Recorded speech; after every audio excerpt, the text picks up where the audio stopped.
back to the Gary Sutton Show on a Tuesday morning. It's hour number 2 of the Gary Sutton Show on WSBA. Talking a little bit more about your money this morning here. Of course, we took your financial pulse with Ryan Fox at 9:40 or 9:35. But I wanted to talk to this next gentleman about something called the Money Anxiety Index. And he has written a book, in fact, called that, the Money Anxiety Index. He is also Money Anxiety, and he's also an expert in behavioral finance. His name is Dr. Dean Geller, and he's with us here on the Gary Sutton Show this morning. Dr. Geller, an honor to have you aboard, sir. Thank you, Gary. It's a pleasure to be on your great show. Well, thank you. The October preliminary Money Anxiety Index is out at 69.2. The September final was at 69.3. But you know what? None of that makes any sense to anybody right now because they don't know what the Money Anxiety Index is. So we're going to start out this morning by talking about what is a Money Anxiety Index, because this has become a fairly good predictive type of thing as far as our economy. Tell us a little bit about it. Sure, and you're absolutely right. It's a great predictor, and here is why.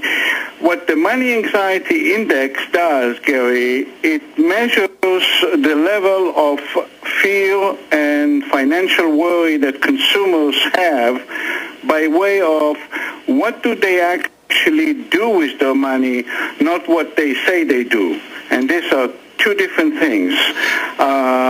As you know, when there are consumer confidence surveys, those are surveys that ask people, what do you do or what do you think? That's kind of a subjective view on their financials, because people can say many things depending on how they got up in the morning. But what the Money Anxiety Index does, it measures what they actually do with their money. How much do they spend, on what type of things, how much do they save, what type of savings they have, and according to that, you can actually detect the level of their money anxiety. So basically, the Money Anxiety Index looks at the behavioral pattern, financial behavioral pattern of consumers, and then provides an index. So the number that you said, like the 69.2 preliminary for October, means that this is the level of financial anxiety right now, and if we put it in relative terms, just like I mentioned in the analysis, we are below the 50-year average for the first time in 6 years. So that's a good thing, right? That's a good thing. We like that. I saw, and for people out there listening to this, I'm saying, okay, well, what was the high? Well, the high was 135.3 during the recession back in the early 1980s. You remember that? To a low of 38.7 in the mid-1960s. Geez, I mean, that was pretty good. So we're somewhere right now, kind of in the middle of the area, right? Yes, we are kind of on an improving downwards trend in the level of money anxiety. Things are improving. People feel, financially at least, feel a little better about the prospect of economic recovery. And we can see some of it in, for instance, the employment report that just came out last week. Almost 250,000 new non-farm jobs. That's outstanding. So things are getting better. Now they are not improving as fast as in previous recessions, but still, yes, we are on the path of recovery, slow, moderate, nevertheless, recovery, absolutely. Dr. Geller, before the recession started, the Money Anxiety Index stood at 58.6. It's now, as we mentioned, at 69.2. A lot of people looked at the numbers last week and said, yeah, it's good. We're 215,000 or something like that, new jobs created. We like that. That's moving in the right direction. Yet, one of the things, and you mentioned it's not going as quick as some other recession recoveries have come, is the idea that there's a lot of people still out of the workforce here in the United States, and that has got to be a disconcerting fact to a lot of people. So it doesn't necessarily tell the whole story last week when you say, well, we created 250,000 jobs, and yet there's less people fighting for those jobs right now. We know that number was out there too. How do we fit that into the whole money anxiety index? That's an excellent question, Gary. So let's tackle the first part of the question first about the unemployment. You're right. The fact that 248,000 new jobs were created is just one part of the picture. The other part is that our labor participation number is going down gradually. Now, this is more a structural issue and a demographic issue than economic issue. Okay. Structural basically means we are moving towards kind of a digital economy, and the skill sets required for the digital economy are different than what they were required, let's say, in the industrial age. And therefore, people who came out of factories or manufacturing, and now they have to learn how to write codes for software or programs or computers. It's not easy to do this transformation. So some of them fall off the labor force. But it's not the economy, it's just basically the evolution of our society. We are shifting to the digital age. So that's part of it. Nevertheless, you're right. Labor participation is declining slowly. How does this relate to the money anxiety index? Well, when there are less people participating in the labor force, it does impact the level of financial anxiety. Those people now have to figure out how to make a living and how to support themselves, and their spending pattern changes. And obviously that's going to affect the economy because less disposable income, more people living off, probably government help in some way, shape, or form, and obviously more people then having more taxes taken out to do it. I mean, it really does have a ripple effect, does it not? Bingo. And back to what we said earlier, why is this recession takes longer to recover than all the others? That's one of the reasons, not all the reason, not the only reason, but one of the reasons is because there is a segment of the labor force that is not participating anymore for different reasons, and it slows down the recovery, absolutely. So if you look at the recovery right now, we look at past recessions, and we say, okay, is there a way that we could have made this recovery go faster? Because other recessions have tended to jump out more. This recovery has been one of the slowest, I think, of the last 6 recessions, and you can correct me on that if I'm wrong, that have happened in this country. Why so? Yes, you're correct. This is the slowest recovery since the Great Depression. Many reasons for that. One reason is that the one that we just mentioned, that we are in a transitional period into the digital age, which requires very specific skill set. And, those who were trained to do other things find it harder to adjust to the new digital economy. That's one reason. Another reason is demographics. Remember that now we are looking at the baby boomers reaching an age where retraining is not so easy. And those are mainly the people who are dropping off the labor force. And finally, I think that this recession was so deep and so significant that it really shook off the confidence, the financial confidence of people in our ability to recover. It left some serious scars. As you know, people lost. I heard your guest in the previous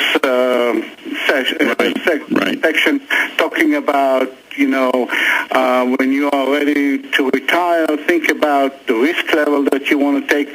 Some people lost about half the retirement money, the 401k and whatever they had in mutual funds. This left some scars. This, and of course, the loss on equity in real estate. Absolutely. It's interesting to me too, Dr. Geller. We're talking with Dr. Dan Geller, who's an expert in behavioral finance and the author of the book Money Anxiety, an interesting book, by the way. It's interesting to me that this was also the start of the so-called millennials stepping out into the workforce as well. And many of them, we're seeing some real habits right now where many of them, for example, are staying at home longer. Many of them are having parents financing their first homes.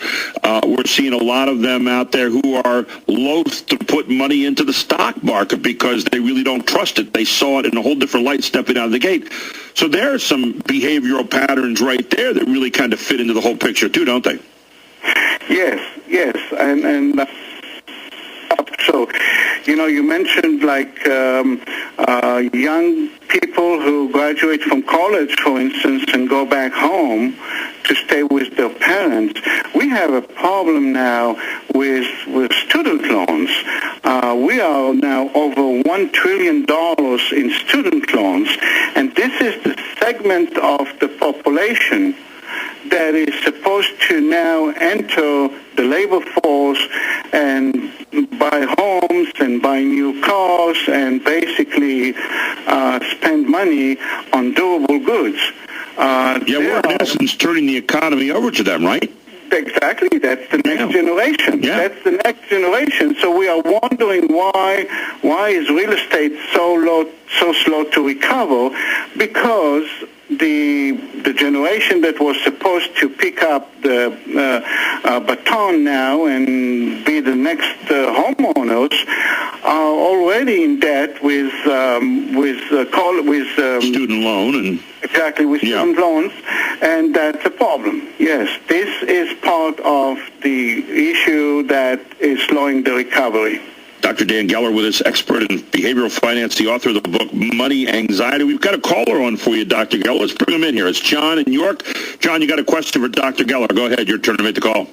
Good morning. Yes, I heard him mention this twice about we're in a new age of digital and skill sets, and that seems to be like the birds that sit in my wire at night and sing a song. Everybody sings that same song. If today everybody that was unemployed learned how to code JavaScript or whatever scripting or whatever code, I doubt if that would change the unemployment very much, because that skill set can be moved to a different country. It's unlike the old days under Adam Smith's economy, where to move the jobs was a big ordeal. Now it can be moved with a computer, and those jobs are moved away. So what makes me think that it would be safe if everybody was into coding? Let me get Dr. Geller's reaction to that. Thanks so much, John. Dr. Geller? Yeah, John, very good question. And John is right to an extent that, in a way, there are cheaper places to do some of the tasks of the digital age. However, not all of them. You see, we are now, the strength of this country, despite the exporting of some of the jobs, is that we are retaining and maintaining the brain work. And everything that has to do with the design and all the brain work is done here. The only thing that really is being exported to other countries where labor is cheaper is the actual mechanical job, the assembly and the manufacturing. So if you take, iPhones and all that, all the design and all the engineering and everything that has to do with the brain work is done here, but the assembling and the manufacturing is done overseas. So yes, your caller, John, is absolutely right. Part of it is going overseas, but we need more of the brain work here. We're going to take a break. We're going to come back with Dr. Dan Geller, who is an expert in behavioral finance and the author of the book, Money Anxiety. Fascinating stuff this morning.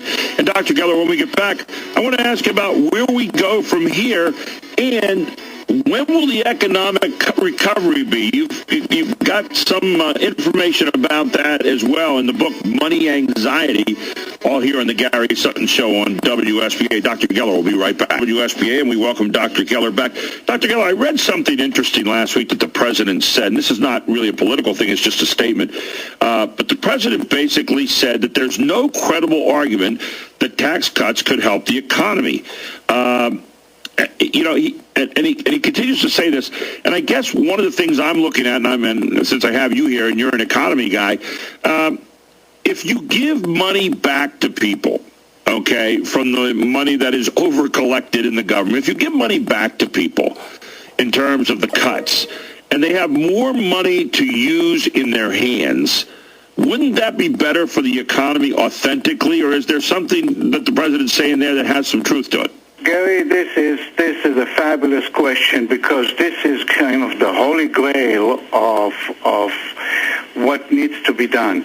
Yes, more money in the hands of consumers is going to help. However, more importantly is confidence, financial confidence.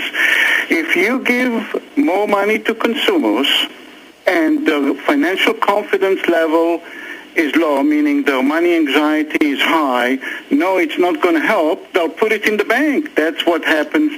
That's what's happening now. If you look at corporate America and consumers, let's take corporate America, one of the reasons the stock market is going sky high is not so much the fundamentals, it's because corporations keep on buying, they have so much money, they don't reinvest, they buy back their stock, which appreciates their stock. So that's what we see in the stock market. Same thing with consumers. Consumers have money. Right now, we have close to $11 trillion in bank and credit union savings accounts belonging to consumers. 11 trillion. This is almost 2/3 of our GDP sitting in bank accounts. They are not spending as much as they would if the level of money anxiety was lower. You made a great point in Money Anxiety when you said the U.S. economy will fully recover when the amount held in bank accounts by consumers will go below 50% of GDP. I thought that was really an interesting statement. Take us inside that a bit.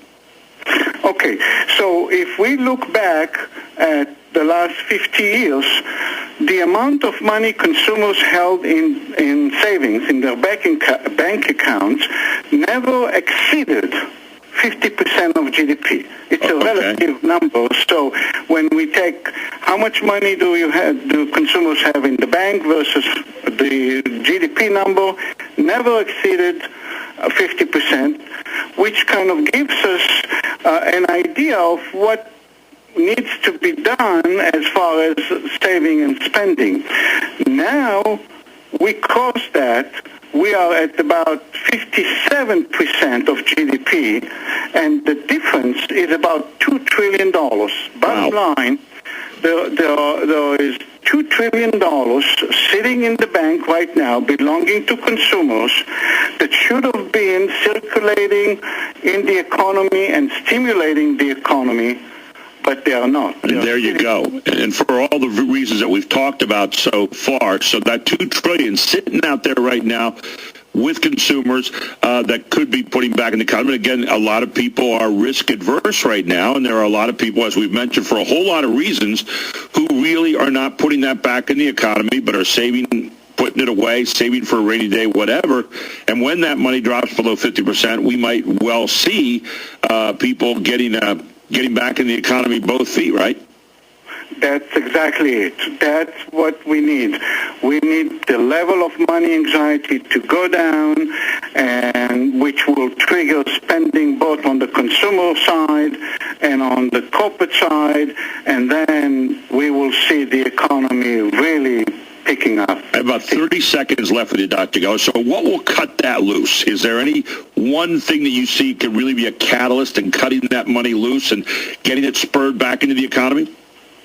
Restore financial confidence both for consumers and businesses. One way is basically to either reduce all the regulations, make it easier for, let's say, companies to do business, less restrictions, less regulations. This will restore confidence and give the economy what it needs to move forward. It's the same old story. I hear it all the time, and it's a great story. It's Money Anxiety is the name of the book. People can get that out at Amazon.com. You can buy it at your store. Dr. Geller, fabulous book. Fabulous time with you this morning. Thank you for getting us inside the numbers. It really was fascinating.